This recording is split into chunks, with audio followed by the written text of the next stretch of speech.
I'm Matt Reynolds, and this is my podcast. I can do the job, but running the business is quite difficult. What a lot of tradesmen lack, and I was probably one of them, is business skills. I don't mind making mistakes. You learn from your mistakes. Information is all around you in the minds of people that work beside you.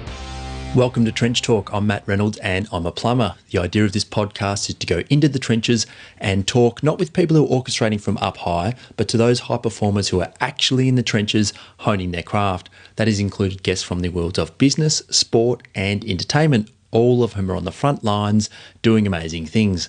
For this episode, I spoke with Jade Ingleby and Hayley Bishop. I asked them to come on Trench Talk because aside from the fact they are high achievers and great friends, they both had the wisdom to marry plumbers, so this seemed like the perfect fit. We cover that, marrying plumbers, and although we don't mention anything during our chat, some of you may draw a further relationship connection with this. Anyhow, Jade left her senior management position with the National Australia Bank after she had her first children, who were twins, and purchased a childcare business called Choklits. She's currently in the process of extending her centre to increase the capacity so she can help educate more of the community's children. Hayley recently left a global marketing position at Jacobs Creek to join the beauty brand Palmer's as marketing manager across Australia and the Asia Pacific. Her current role, which we go into in more detail, includes building a strong digital marketing presence for the company. This episode is super practical, on the ground, everyday stuff.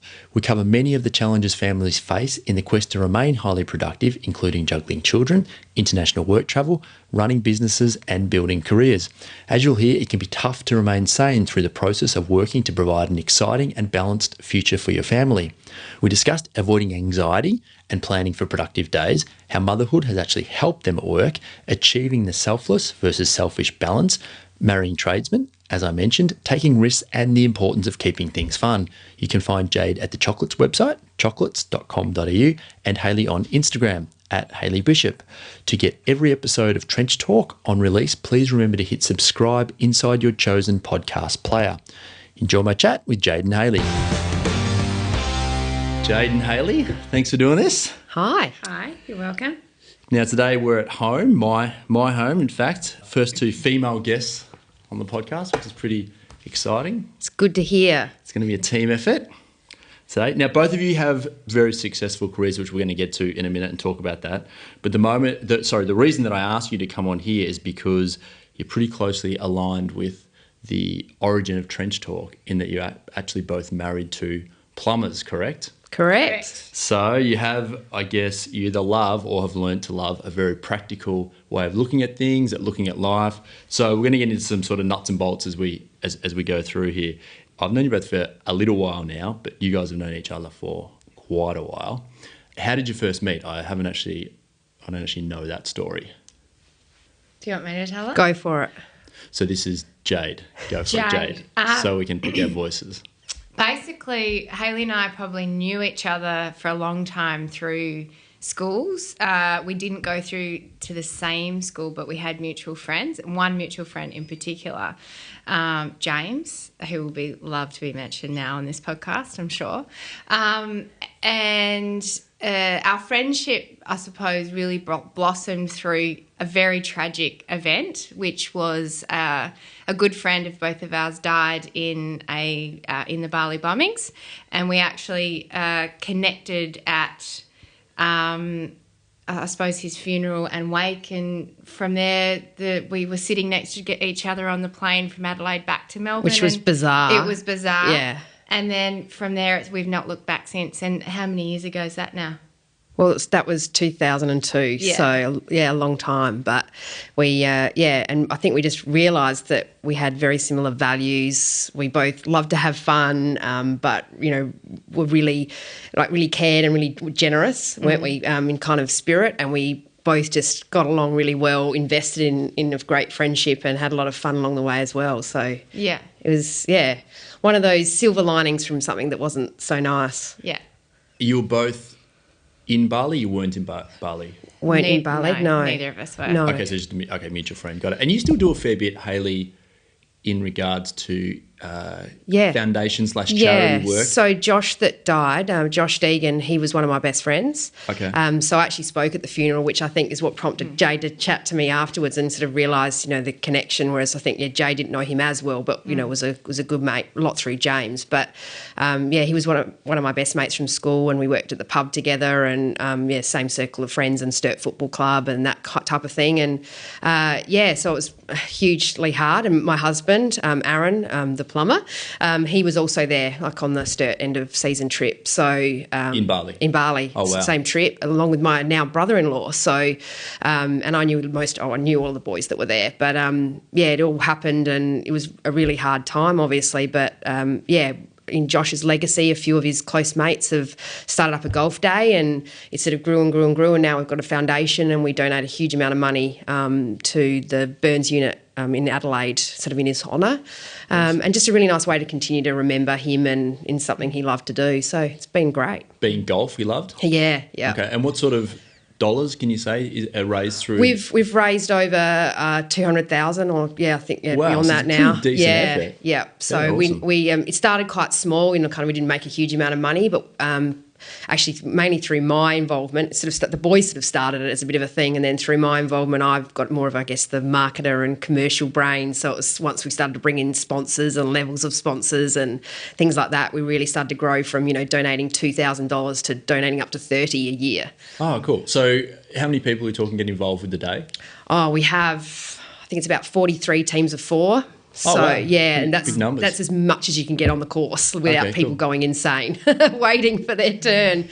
But, we have, drinks and fun, and people dress up, and, there's some that are really serious and some that are just there to have a good time. And, a lot of people that support get involved, and it's just a great day. Cool. Awesome. Careers. Your current role, Hayley, is? Yeah, so I'm the marketing manager, head up the marketing team for Plumbers, which is a skincare brand made in the US, but distributed here with a number of countries around the world. So, and the products are? Yeah, so there's lotions, face care, body care, hair care, but really famous for their cocoa butter lotion. That's the one I was thinking. Palmer's cocoa butter, it's goodie.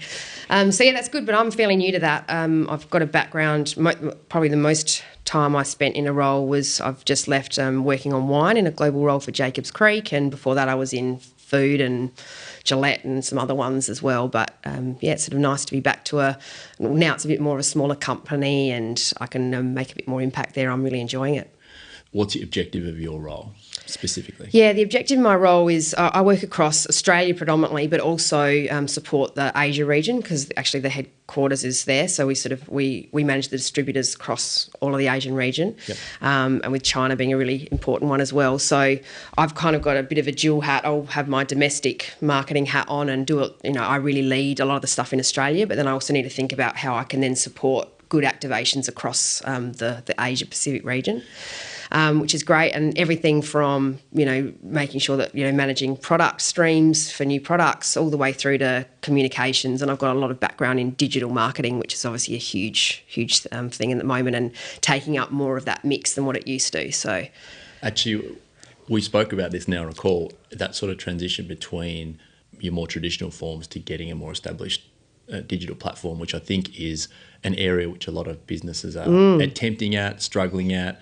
And some are succeeding really well. So what does that mean in terms of exactly where you see the product?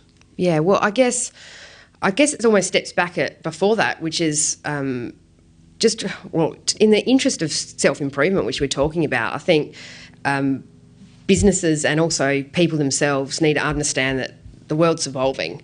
And so actually starting to understand what we need to do to better understand and perform in different spaces as the world changes is a real key thing. So for me, it was just about recognising that things were changing and that there were these new opportunities. Certain other medias were suddenly becoming less relevant, and obviously digital has just been booming, but constantly changing as well, which is really hard. So I think there's people that it's just a matter of understanding where are consumers, and that's what's driven it. So by understanding that people are online more, that's where they're interacting, that's where they're finding information, but also the huge Monty that is understanding, data, that, now things are so targeted, and when you look online that, you're being tracked, you're being understood, but you kind of don't mind as long as you're getting dealt up something that is relevant and meaningful to you. So there's this huge power across social media and just general, like, kind of, I guess, digital placements. But I think it's, the challenge remains for people to say, I know it's happening, but I'm going to, as much as it's a bit of a scary world, embrace it, try and understand it, get in there and just give it a go. Because I guess that's the brilliant thing about digital, is that you can test and learn and change and optimise. It's, you don't just pay a big dollar figure for a TV ad and then at the end of it go, oh, did it work or not? You can see in real time every day whether something's working or not and quickly turn it off or on, or more money behind it. It's an amazing world and really exciting. Now, Jade, your current role? My current role. And maybe a bit of a backstory into how you ended up in your current role? I am currently the owner and director of a childcare centre. I have been called Choklits Childcare. Get on the wait list. Background for me is I've run that business for a year, and prior to that, and how I got into childcare, I was in the corporate world as well. I was a qualified accountant working for Ernst & Young, and went into recruitment after that into a very large bank, the NAB, and I ran a very large recruitment team of around 30 people, and we serviced, I suppose, the entire national side of the bank. I've had various roles through the years at NAB. I had about 9 years there. But all within management and recruitment. I went on maternity leave, and prior to that was starting to think that perhaps corporate world wasn't for me. I wanted to be in control of my own destiny a little bit more. So my husband, the plumber, took me to very topical self-improvement I suppose, day that Arnold Schwarzenegger was actually talking at. I can't remember the name of the actual day, but I was very inspired by, I guess, the speakers of the day, and in particularly Arnie, which is very weird even to say it today, that he inspired me in a way to, I guess, change my destiny. I got home and thought, I have to be in control of my where I'm going and what I want to do and what's going to make me really happy. And I came up with two options, aged care and childcare. And essentially the running of them, I guess, is the same, but one is at the beginning of life and one is at the end. And for me, I thought I wanted lots of laughter and happiness in my life, and that was something that I decided to pursue. It did take a very long time to get into it, probably 3.5 years to find the right opportunity. But once I found it, now I've been in it for a year, as much it was daunting and I suppose quite risky for me. I'm not a very risk orientated person, but I knew it was right, and I kept focusing on the end game, which is what I guess inspired me in the first place about being really in control of the decisions I can make in my life and in my career, and that's what's kept driving me to that. So I now own a childcare centre of now 30 staff, so the management side hasn't gone away, but I have not looked back, and it's fantastic. So I didn't ever go back to NAB after going on maternity leave. So that was nearly 3 years ago now. You're both also mothers. Yep. You are? Yes. Are you sure? Yes. You're nodding? I'm pretty sure. I think mums know. Yeah. They feel it every day. Pretty sure. How does this all work? Because, Hayley, you've got people you're dealing with internationally, across Asia. I know you're travelling internationally as well with your job. 1 or 2 kids is sometimes a handful. All the time is a handful. You're dealing with many each day, plus your own. How does that all come together? How do you allocate your time? How does it work, basically? It seems like a lot to squeeze into one day. So is it organisation it comes down to? How does it work on a day-to-day basis? It's really tough, and I think it's something that always changes as well, because the demands of a job fluctuate. And then you've also got things in life that come up and, harder to manage at certain times as well. And then kids go through their phases and different demands and illness and everything else. But I think, organisation is absolutely key. You need to have a plan and be, just working through it. But you've also got to have that flexibility, because you get thrown stuff and it's very easy to get disrupted on what you might have anticipated. But I think just being as organised as you can to navigate and manage that is really key. But you have to kind of, I guess, be used to not sleeping as much is probably one thing. Yeah. But I think you also have to start to be kinder to yourself, because it's a really hard balance of trying to accept that you're trying to be the best worker you can, but also the best mum and wife and friend and family member and all those other things is a really tough balance. And I think you just have to be kind to yourself to say you can't do everything to the nth degree. So you have to prioritise what those things are that are the most important to you, and just make sure you focus on delivering those and not get caught up on the small stuff, because you just don't have the time. And do you have a system for that? Is it a daily checklist? Do you write it down? Is it a mental thing that family is more important than work, or vice versa? Or how do you actually process that?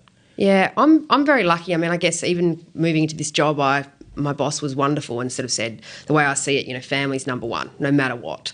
I hope jobs sort of round that 2 level, because it helps give you the lifestyle and everything else you want for your family. But yeah, there's that understanding that, if you have to be somewhere, you have to be somewhere, and we'll navigate it. But as a result, you put in and more, and you just have to juggle, I guess, But to your point, I love lists. But in saying that, sometimes you don't even have the time or the luxury to sit back and actually think about it that much. So you get better at mentally doing it.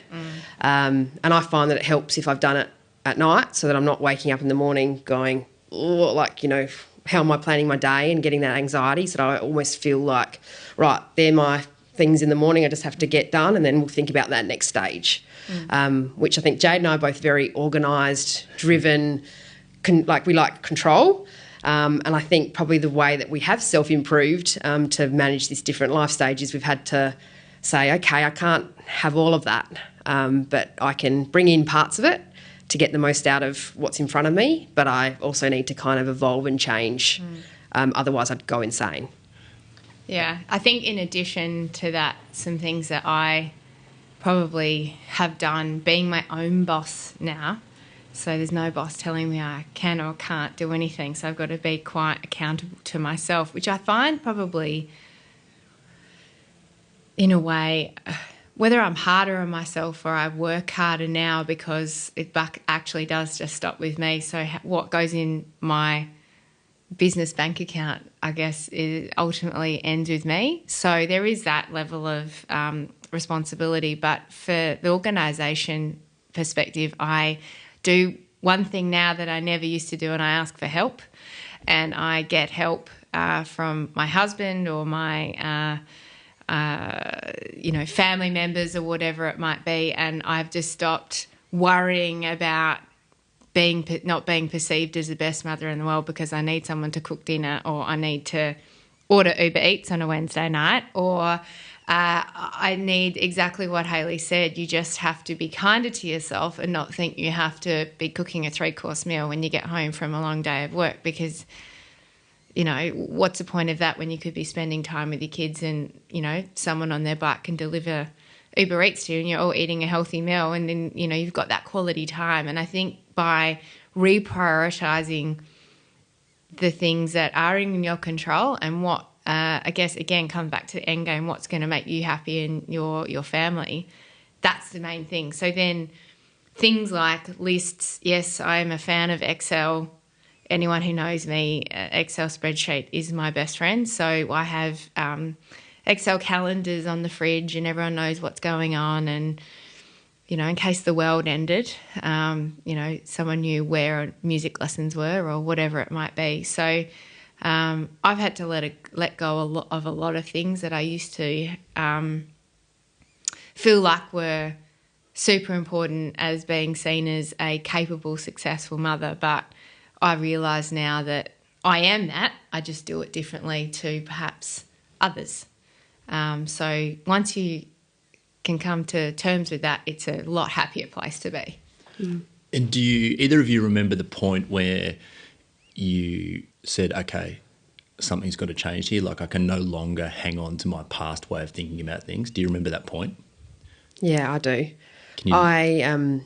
I'd gone back to work after having my first daughter and went back to a job where I was part-time to start with, but it wasn't a part-time job, and so I was cramming way more work into what that time was. And I just saw it continue to just drag me in. And I ended up going back full-time just because I was working it. I'm working it, why I may as well get paid. But it wasn't, I didn't enjoy it, like the way that all happened. It meant that it compromised the way that I was planning to be a mum and then kind of integrate work. I think becoming a mum made me better at work. There's the ability that once you end up, I became calmer. I certainly, which was a weird thing, I think. I just ended up sort of making it less about me, I think, and just being able to sort of sit back and evaluate and realising there was different priorities was a really good, healthy thing for me, but also realising that there were other things in life that I needed to juggle.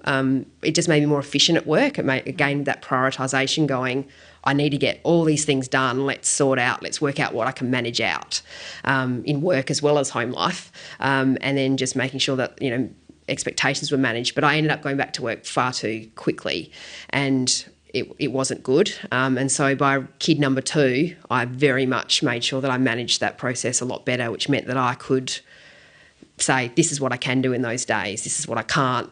Everyone needs to be aware and I'm not going to compromise that. So when I realised that breaking point of just being absolutely pulled both ways and not really seeing a way out or that I could manage it, I worked out that, there has to be a better way. And I think you've just got to really take control of it, because otherwise life will pull you every which way. So it's just the way that you kind of take that moment, step back and say, no, this is the way it has to work. And there's always ways to do that. I mean, there's ways to go back to work and say, hey, this isn't working. I'm not being a good mum or a good worker, and it's we need to take that other project off, or can we outsource this bit? You just need to manage up, because otherwise people won't help you. I mean, people are, especially in a corporate world, they're happy to see you just deliver what, you just work your bum off and that's fine. Just a cog in the wheel. And exactly. I think it's, the ability to actually say, look, no one else is going to notice. I have to manage it for me. And I don't think women in particular are very good at doing that.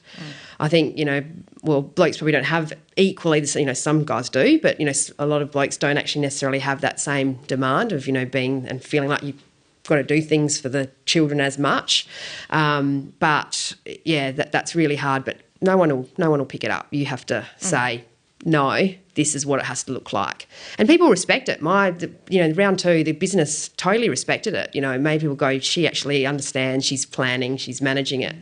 And I've certainly, helped anyone else I know, friends that have say, what do I need to do? And I'll be there helping them map it out. What do you need to say to your manager? How are you going to do this? Because, that first round was horrible. Did you feel that coming? Like, did you build up to it a while, or one day you just woke up and you said, hang on a second? Yeah, I just was right. Like, I'm dying. Like, I felt like a failure as a mum, and I felt like a failure as a worker because they were expecting me to deliver full-time work, but I just couldn't put that time in. And then I wasn't doing what I wanted to do with my daughter. It was just, it just wasn't. Yeah, I just remember waking up in tears and just going, I'm breaking.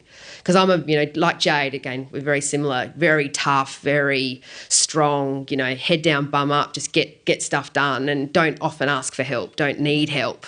And sort of everyone sort of sees you as that strong one. But I just went, I'm literally going to collapse. I just can't do this. It's scary.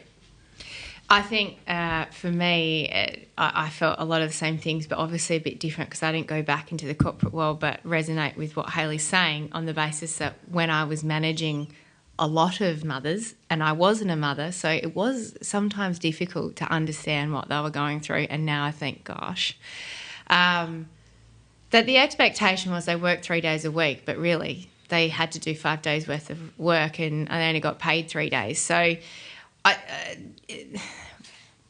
this is probably a completely another podcast for a different time, but I think the expectation on working mothers is so unrealistic because it puts so much extra pressure on the performance of them, and I think you'll find that most working mothers I'd like to see the stats on how many actually leave their jobs as a result and their careers and go and do other things, because I knew there was no way I was going to go back. I've got twins, and go back to work and do. But you couldn't fit it in. You couldn't manage it. No way. And I knew that. So I knew long before I went back, but before, if I was to go back, that was going to be the challenge I faced, and I just didn't want to put myself through it because I could see what was going on. So although that was in the back of my mind, I was a bit different because having twins, I took some extra time off. I was actually probably had too long of a break. I think I was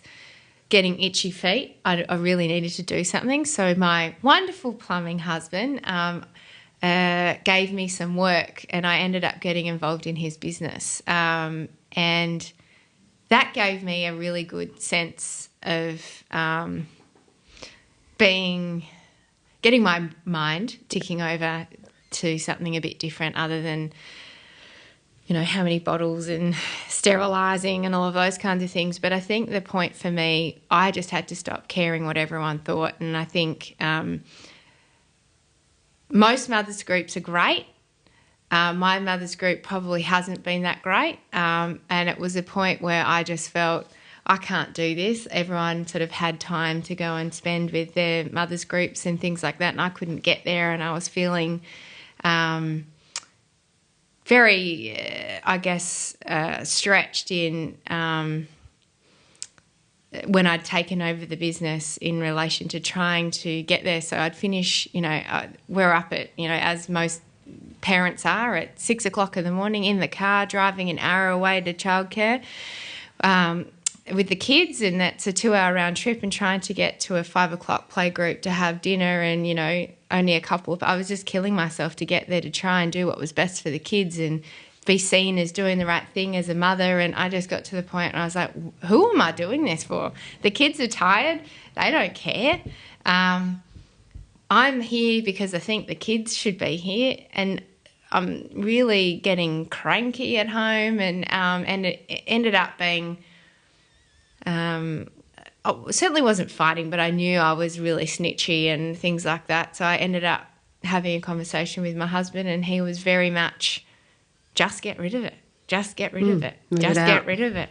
And then it's an interesting thing to say, because for some reason you think you've got to hold it all and you've got to do everything and all of that kind of thing. But then I just had to stop caring about what other people thought, and then I had to start being selfish so I could get back a bit of my sanity. So going to the gym, making time to go to the gym, all of those kinds of things that, primary carers often don't do. So I started thinking of myself first, and I became a much better person for everyone, I hope. And I guess only my husband and children can attest to that. But that was my thing. I was realising that I was literally doing things for everybody else and not myself. And then once I flipped it and stopped worrying about what other people think, which is a really hard thing to do, it made me, I think it made the family dynamic far better. It does. Yeah. You have to be selfish, but, when you think you need to be selfless, but you need a little bit of that selfishness to actually benefit everyone. To make it work, yeah. There's a couple of themes that, as I'm doing these interviews, talking to different people across a broad sort of spectrum of work and backgrounds and roles and all that sort of stuff, there's a couple of things that continually come up. One is that you need to survive on a little less sleep, which you've already mentioned. Mm-hmm. And the second thing is that you tend to start off, if you're goal and objective oriented, if you like, you want to build a career, you tend to start off with a really long list of things you'd like to achieve, and you work a little bit on each of them, and you quickly figure out that you need only a couple of things on your list, and you need to work really, really hard on them. Yeah. And that's a theme that's sort of coming out, because you're right. I mean, in business and in life, I know for myself that unless you know where you're going, someone else will pull you in their direction. Yeah. And it's just something to be so wary of, because, a day can go by, a month can go by, a year can go by, and then you realise where you are, and you really got to bring it back.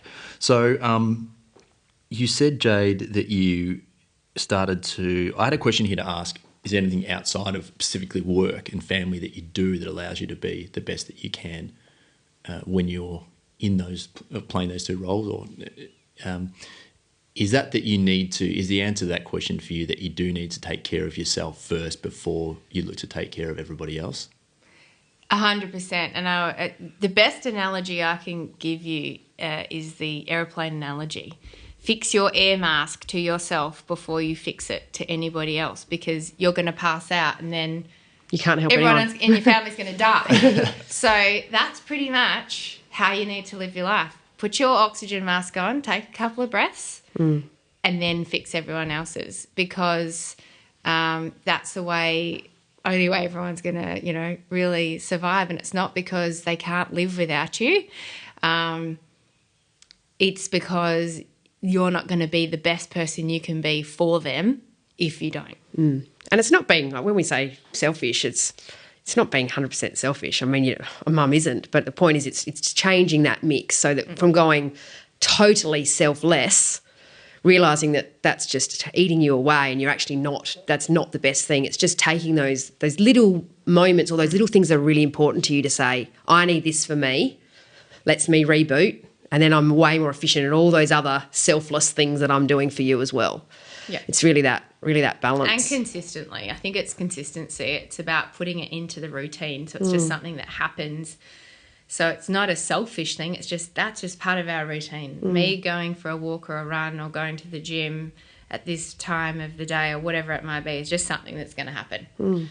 So then it's not, you don't perceive it as special. It's just everyone accepts that that's part of the routine of the week, and you just go ahead and do it. So it just takes away the energy of thinking, oh, I shouldn't be doing this.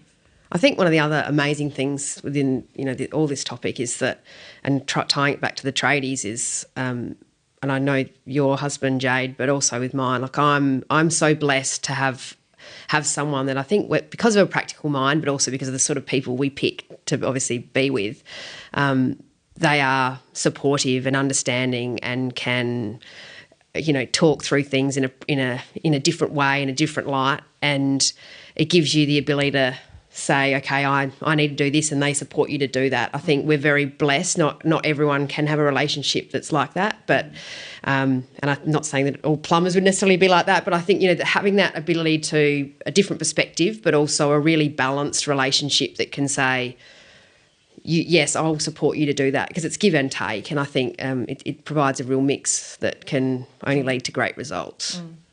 What's the most surprising thing you've come across dating a plumber? Do you have a history of tradesmen, or is it did it take you a while to work your way to the top of the hierarchy? Oh, the top, eh? Yeah. I certainly I've been don't. with mine for a long time, so it's a bit different. Well, we don't have enough hours, I would suggest, for me. But no, the tradie was definitely the last one that I thought I would end up with. Being a corporate girl, I only was ever with corporate guys, other than one. But just the way of thinking, I think, suited me. It wasn't. To be honest with you, it was a challenge at first because I guess getting my head around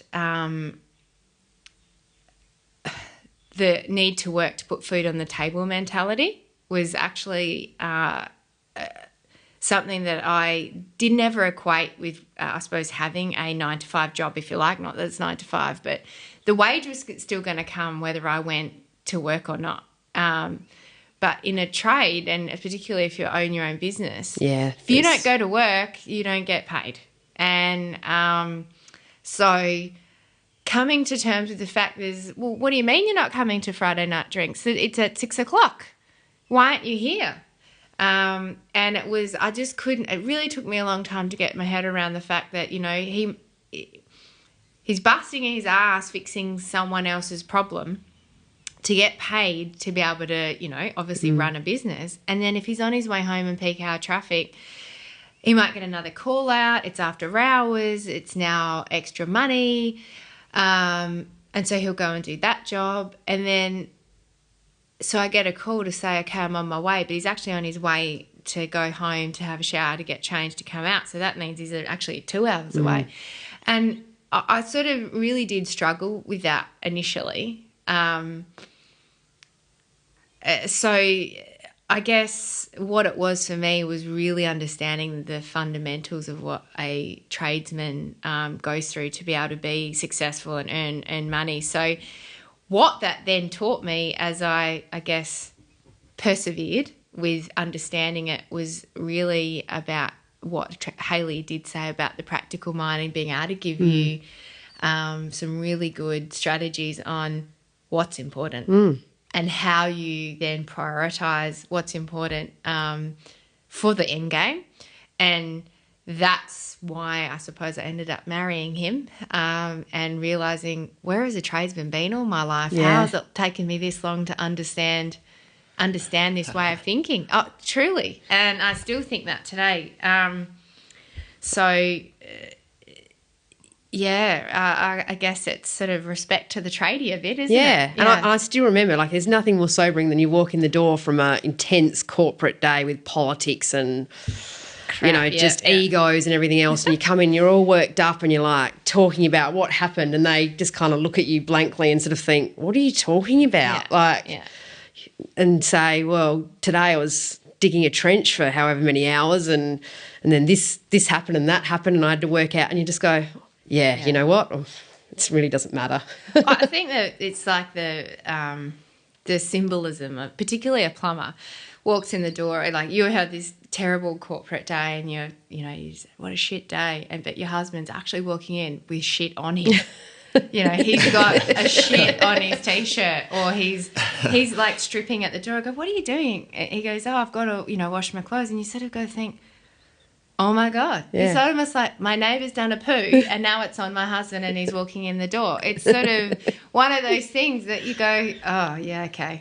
Yeah. My day, no, it doesn't matter. It doesn't matter. Like, he's, there's something very respectful, and I hold a lot of respect for, they're solving other people's problems and I'm sort of sitting there maybe creating them, I suppose. I don't know. But it's a different world, and it's a very nice way to have that contrast, I suppose. Yeah. And the other thing I've been very lucky, and I think it is a thing from the trade, and particularly when it's your own business, is that I've now got a balance where I feel like I'm a great mum and I know I'm a great worker as well.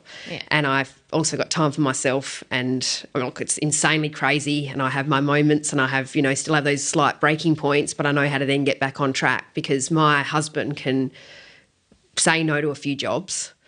We're happy to do that. He can be there for school pickup and do those things so that we can get a really great balance. And that's a luxury that I know that some people don't have, but that's the benefit for many with the trade and their own business, that we can say, look, we're happy that you're going to be working less. You can say no to things and manage your jobs within some time so that you can, get that balance of family life. And that for me has been the biggest saviour.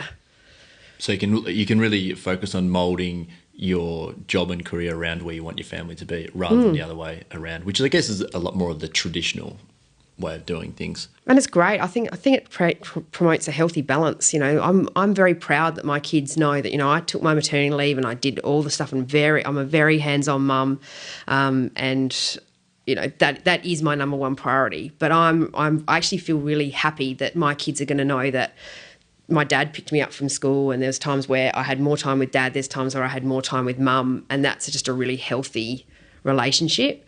And again, you've got the mix of the corporate and the kind of strategy, and then you've got that practical mind, so all those things can just create a really balanced world, and that wouldn't happen without a plumber husband. If I asked your daughter, who is 5, just turned 5, to describe her mum, how would she describe you? Gosh. I don't know. She'd say, she'd probably say loud and fun and silly.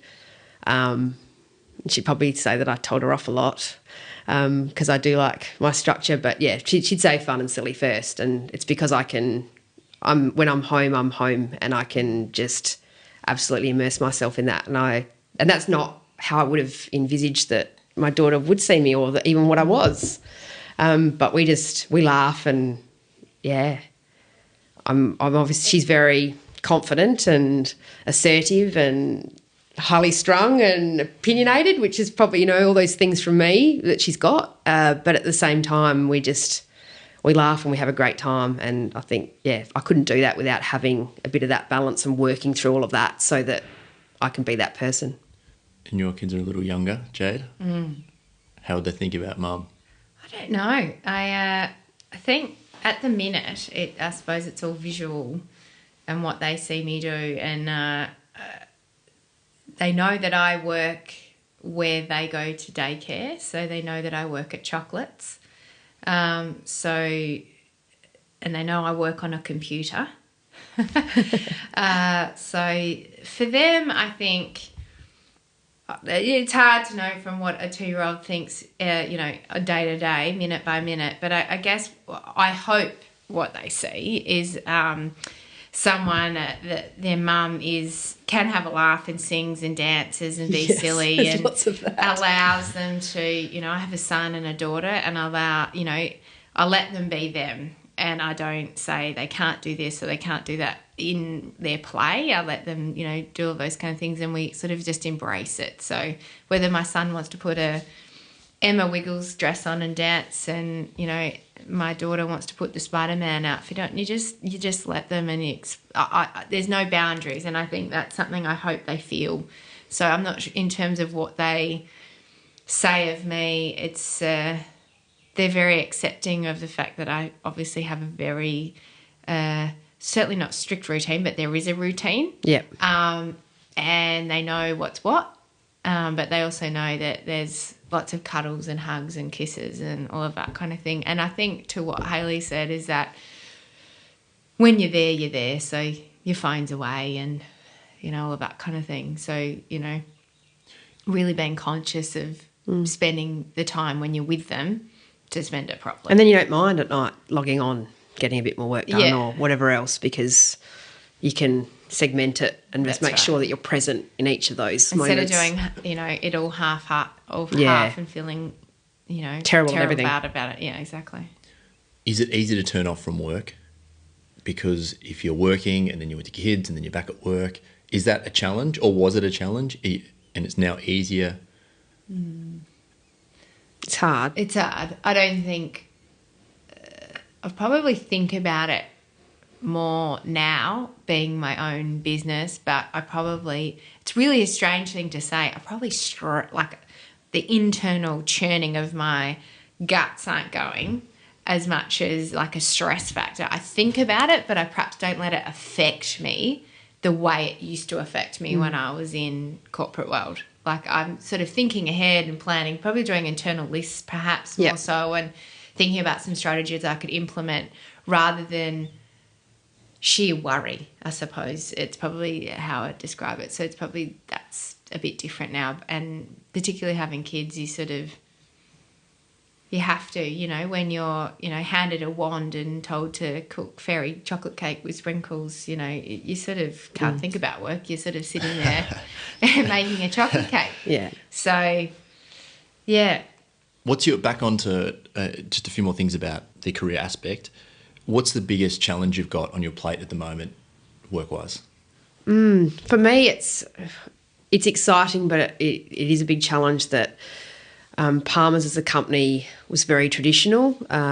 They'd kind of, their marketing was very trade-based, and they brought me in because they wanted to change. So trade-based, so that they were, I guess, more opportunistic, working with retailers. They had good distribution, and but all the marketing was really driven through those retailers. So all about, I guess, push strategies, if you're talking marketing, as in just, buy me here, or, it was about promotions and different bits and pieces. So, and they did really well, but they hit their limit.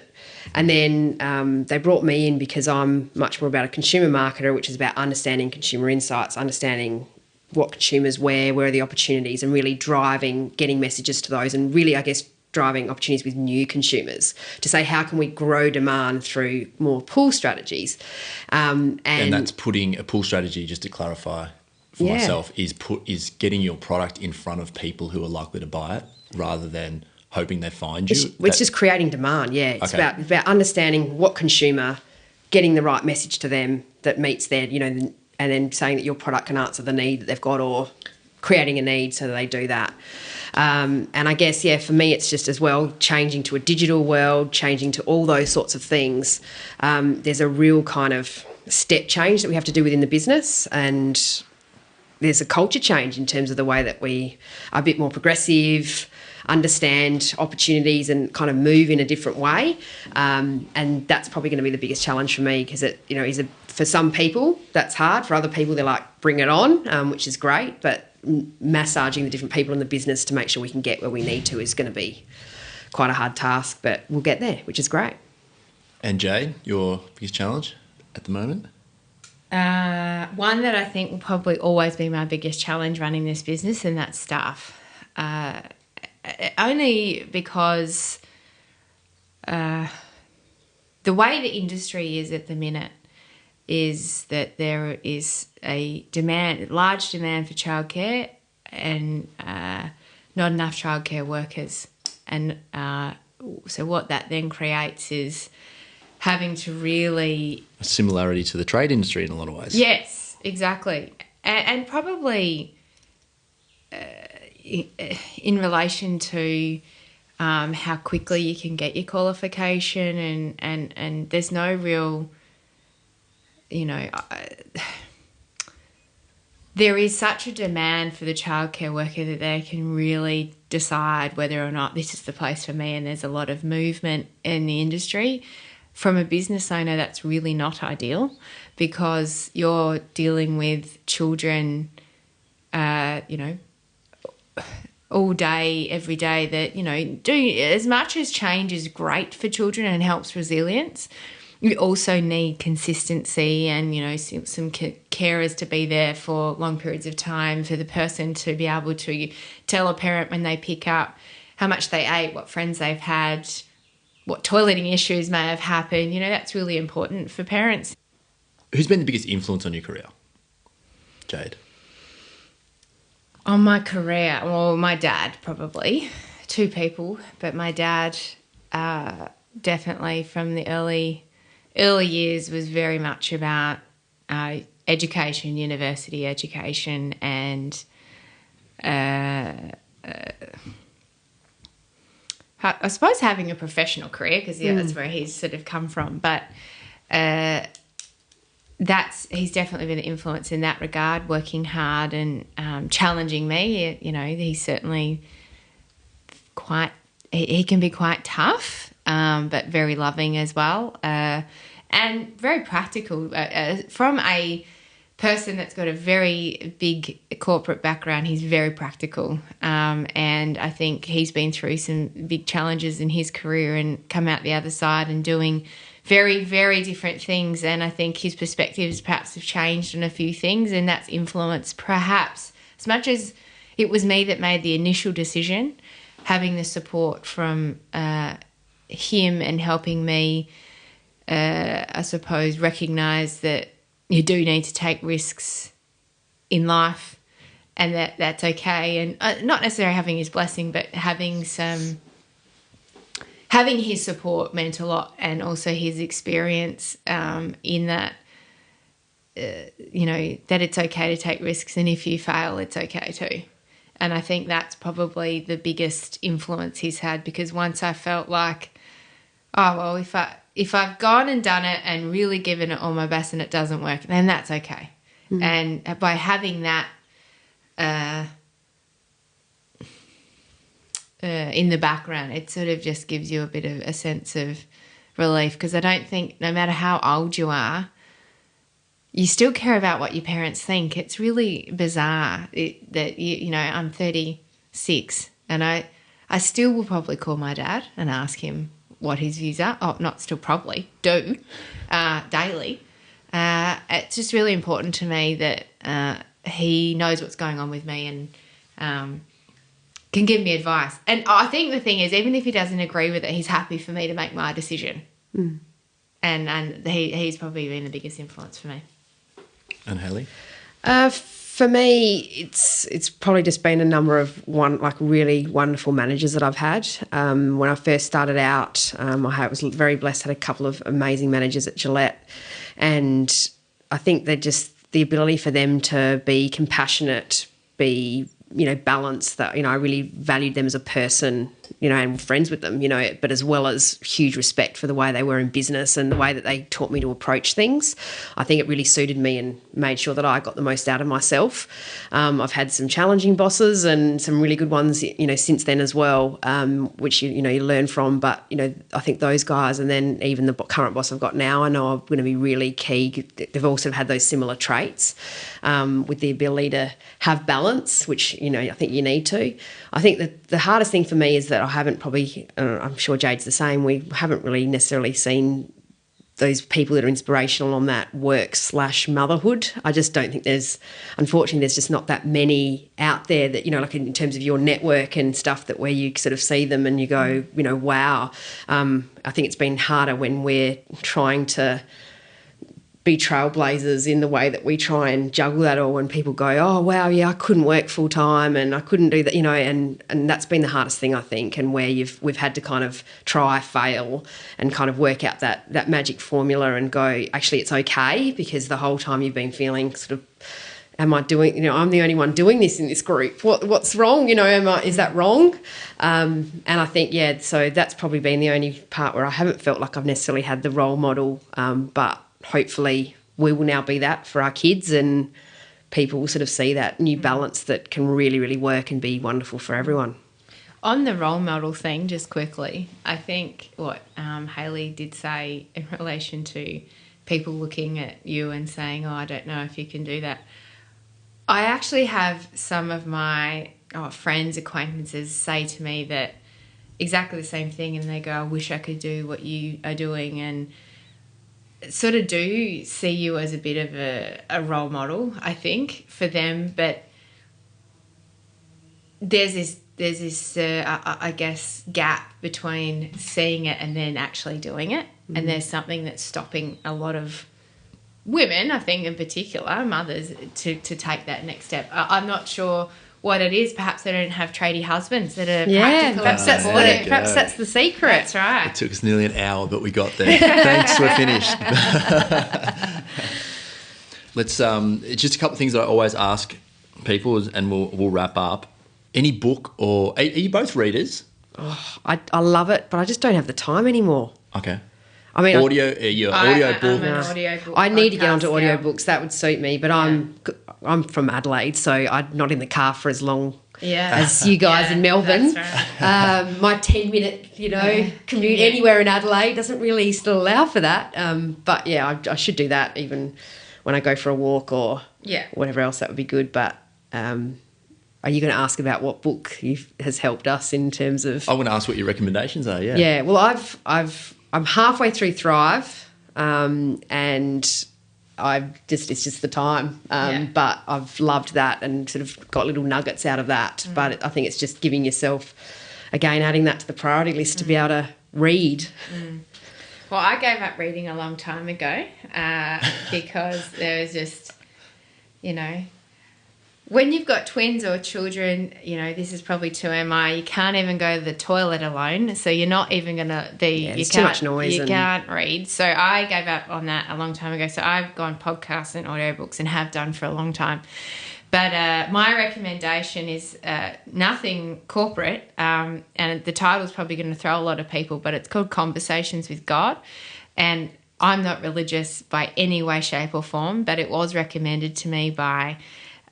quite a spiritual person, but because I think spirituality is very important. I'm not religious, but I do like to think that there perhaps are other things and beings out there other than just us. But the nuggets that are in there are more about changing the way you think, and I think it comes back to self-improvement. It's about thinking in a positive way and looking at situations and finding the positive first and then the negative, because I think you can find the essential message is, what am I getting out of this? What's the positive here for me, rather than thinking about it, always thinking about everything in the negative, because I think male, female, it doesn't matter what industry you are. I think people generally are quite hard on themselves, and, if you do something and fail at it, you think that you're a complete failure, rather than what are the lessons I've learned out of this experience. And good on me for trying. Exactly, because a lot of people won't even try. So because for that exact reason, they don't want to try. So there's a lot about changing the way you think. And for me, the greatest thing, particularly going back to the staff thing, is more about focusing on what you can and can't control. I'm probably a control freak, but once I let that go and stop worrying about whether my staff were going to leave because there was a better job somewhere else or they weren't happy, because they're going to leave anyway at the end of the day if you're not got the right environment and things like that. So I started working out about what are the positive things I've got in my business and what are the things I could improve on, opposed to worrying about perhaps the end result, because that's I need to find the cause to be able to I guess get it to where I want to go, and stay true to where I want the centre to be, or I want the culture to be, what I think it is best for the business, but also the children. And if the staff aren't aligned to that, they're not going to be aligned to that no matter what. So I think once I've recognised that, and it's been recently that I've come to that recognition, it's done me the world of good, and I just feel freer, and it's just allowed me to run my business much better and focus on different things better. So I think if you can listen to it, there's not a lot of religious things in there. They do talk about God, obviously, but if you can open yourself up to a different way of thinking, I think you could get a lot out of it. If you could have one law changed, what would it be, if any? I think, an obvious one that's unrelated to this is, I think marriage equality is a really important one that I'd say for a culture thing, but I think it has a spin-off to just people need to open their mind to more broadly to, what makes people deserve to be happy in whatever mix that it is. And I think, I'm sure that there's many of us that are passionate about, giving people the chance to love who they want to love and it being recognised. But from a cultural spin-off, to tie it back to what we're talking about, I just wish people would stop being so demanding of thinking that women can't be what they want to be. Women either need to be at home, or if you're at work, you can't be a good mum. And I think, it just spins off that people need to stop changing that, there's the cookie cutter, and just look at what the outcomes are of people being able to be what they are, who they are. I agree. It'd be a much nicer world. Look, I'm probably going to go something a little bit more frivolous, only because it costs me money. Probably some laws around speed limits and parking. I think particularly for someone, and this is for the tradie who's in the car all the time, who needs to, I guess, park in really weird locations to be able to get in and do things and all of that kind of thing, or drop off quickly or whatever it might be. Last one for each of you, and then we'll wrap it up. If you could say to young mums, young women out there who are dedicated to building a career and making their home life a success and having a great relationship and bring all those areas of life together, is there any one thing you can say, whatever you do, just make sure you do this as well? So that might be, I think, for me there's two. It's the first one, which is the most important, which is be kind to yourself. Yep. Because you're, especially as a mum, you're inherent with guilt no matter what happens. And I think, the feeling of guilt when you're going back to work or you're, anything like else, but just be kind to yourself, and then that other part of take time for yourself, because you need to be the best person you can be and be in the right mindset so you can be a great mum. But yeah, I think those two things, which are different, but both play a really key role, would be it for me. Mine, I've got two, probably a number more, but stop worrying about what everyone else thinks. Yeah. If you can do that, you'll be in a far better place. And the second one is communication. So whether that's with your family, your husband, whoever it might be, is around asking for help. So, and don't see it as help, just, talking about what needs to be done and how it's going to be done and who's going to do it. I think, and remember the saying, like, it takes a village to raise a child. Yeah, that's right. And I think, kids are only better for it, so you don't have to feel bad when other people are part of that. And I think we're very lucky. Our families are so supportive, That's right. and it means that the kids are learning, interacting, and actually got a better experience because they've got relationships with everyone. Yeah. I like my kids throughout the week would be with, one, two, including their childcare educators, up to 10 different people looking after them at some point during the week. So, including myself and my husband, but I think they're better for it. Yeah. Awesome. All right. Thank you, ladies, for doing this. Thanks. Hey everybody, it's Matt again. Thanks for listening. Just a couple of things before you guys clock off. You can get all Trench Talk episodes at xrm.com.au/podcast. You can also sign up for other goodies at the same site. Just plonk your email in there and you are covered. That's X for X-ray, R for Romeo, M for Mike.com.au/podcast. If you really like what I'm bringing you, please head to iTunes, subscribe to this show and leave a review right there. And lastly, if you want to contact me directly, type the @ followed by Mr. Matt Reynolds into your search bar and you'll find all the social links. Goodbye.